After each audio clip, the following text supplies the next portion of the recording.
Москвадагы татар этнография музейі Коршола. Бүгінде Татарстандагы музейдің татар ауылыбызда бүтін қонақтарны шулай матур етіп, музейдің телевизорында сөйлесіп Коршола бұл. Hem de туған тілдегі жүрді жырлап, анасын бек матур етіп татарша бейіп, шындан соңына музейге кіруге рұқсат етілі. Belki meni anlasalar, benim yanıma çıkıp basalar barbandı kişiler. Aralıkta Tatarlar var mısın yok mu? Ne bilmiş? Tatarıyız. Assalamu alaikum. Aya Ростов bilmez. А, бабушка, дедушка, татар, у кого есть, руку поднимаем. Раз, два, три. Откуда приехали?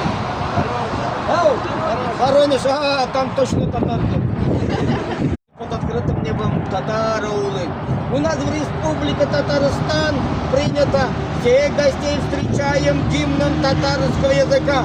На словах Абдулла Тукая. Тугантель, родной язык. Слушаем внимательно, когда поют татары.